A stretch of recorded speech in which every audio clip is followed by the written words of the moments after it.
Larry had been had teamed with my cousin Carl Fergie in the Mobile, Pensacola area, and they had closed that territory down, and Larry was kind of out of work and came along. We met each other. I was working in Pensacola and got sent to Tampa for a tag team tournament, and Larry was sent out of Atlanta down there because they needed a guy, and they needed two guys to go there and be a tag team. So I met, Jerry Briscoe teamed Larry and myself up that night in Tampa for the tag team tournament. And so that's how we met. We both had blonde hair, and we both were looking for some kind of break or some kind of work, and we ended up being a team there and staying on in Tampa for a while as a tag team, underneath tag team. Right. And actually, one of the most famous matches that we always talk about here in the office is the Concession Stand Brawl from Tupelo. Yeah. That kind of was the starting point for ECW. That started all the hardcore. A lot of people don't understand that. Excuse me, when I tell them, I've been in hardcore. Some of these young guys, they see me out in the independent circuit, and they say, "Oh, Honky Tonk Man, you don't take any bumps anymore." Well, I don't have to take any bumps anymore. I know how to work. I know what I need to do in the ring, so I really don't have to do all that nonsense that these guys do.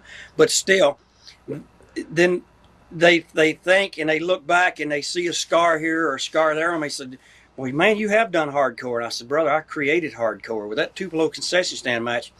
And I was telling a young man the other day, Eddie Gilbert was a young boy breaking in. His dad was wrestling in the Memphis territory when we did that Tupelo concession stand match.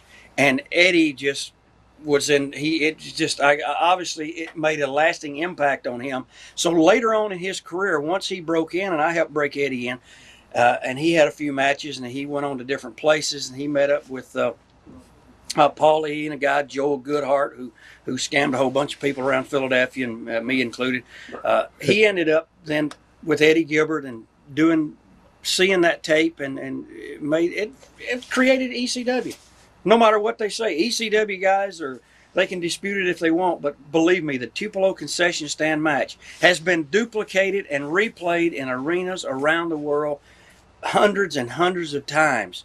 And it was, that thing was put together at the spur of the moment. Jarrett had Robert Fuller and Ron Fuller, and those guys had a whole crew of people in Memphis, and they decided to leave and go to Knoxville. So Jarrett was left with no talent. He had myself, he had Larry and I had just come in there from Tampa.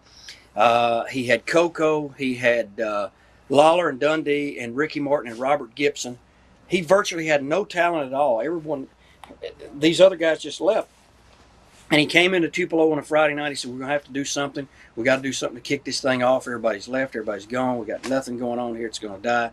And he said, you guys go out and have a 3-fall tag match. And he said, "Wayne, you and Larry, y'all beat Lawler and Dundee for the belts, and then just y'all break it, tear this building up, tear the whole place up. We got to do something." And that's how it was done. It was awesome. And we just did it that way. There was nothing else said about it. Just tear the building up. At the time, did you think, "Wow, this match is going to be a classic"? No. It was just one of those Pier 6 brawls that broke out, and then, once you get in the concession stand, you're throwing all the food in the pots and the pans, and it was really something to watch it back on TV and see it again.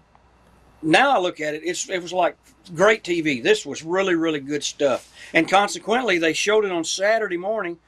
Monday night, it sold out the Mid-South Coliseum. It was sold out. Turned people away. Mind you, I didn't make any money out of the deal, but that's beside the point. Now, you also teamed with Tor Tanaka, correct? No. I was teamed with David Schultz, Larry, Kevin Sullivan. Kevin Sullivan and I was in Memphis together with Jimmy Hart when Jimmy created the first family of wrestling. We were the actual first family with Chick Donovan, Kevin Sullivan, myself. Danny Davis, Paul Ellering came in on that deal, and a guy named Killer Carl Krupp. Right. What are your memories of teaming, or actually not teaming, but your matches with Tommy Rich and Bill Dundee? Boy, those are classics. I was in the ring with Tommy about a month ago, the first time, and I told somebody, I said, it's the first time I've been in the ring with Tommy Rich in probably 15, 18 years. Right. But it's like riding a bicycle. You don't ever forget. I mean, Tommy's a great talent. He was over so strong there. This was prior to me breaking in the wrestling business. Tommy was the #1 babyface probably in the world at that time. He was just a tremendous talent, and Dundee's very talented too. So we had good matches. I was trying to think last night when Tommy and Bill and we all wrestled against each other, because Ricky Martin, he came along at that point in time, and he was Dundee's partner. We wrestled him, and like I said, Eddie Gilbert. So very, very things that the young boys don't get to experience now. 2 out of 3 tag matches that went 3 falls, 45-minute time limit. Sometimes you didn't go back to the locker room between falls. You just stayed there and it was a 2-minute rest or something, and you go back and you have this match.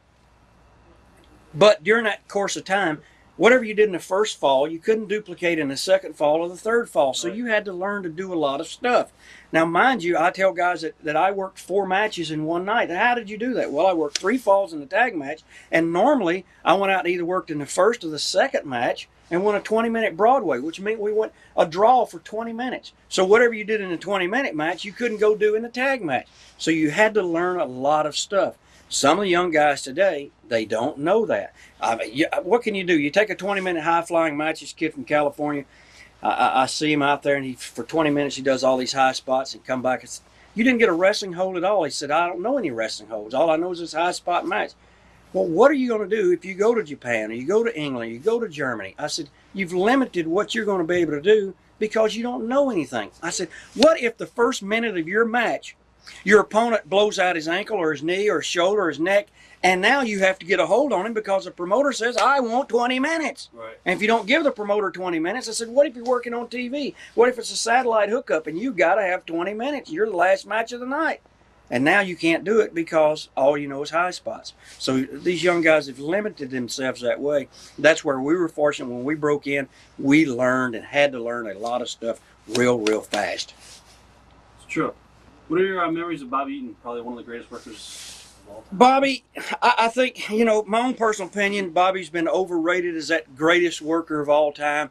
To me, the great workers are the guys that can actually do a lot of stuff in the ring, not hurt anyone, not hurt themselves, and of course can talk and Right. sell tickets. So, when you put it labeled that way, and then you compare certain guys, and does Bobby meet that test? No. A good worker, yeah, not hurt anyone in the ring, not hurt himself, very durable, very flexible as far as not being seriously injured himself.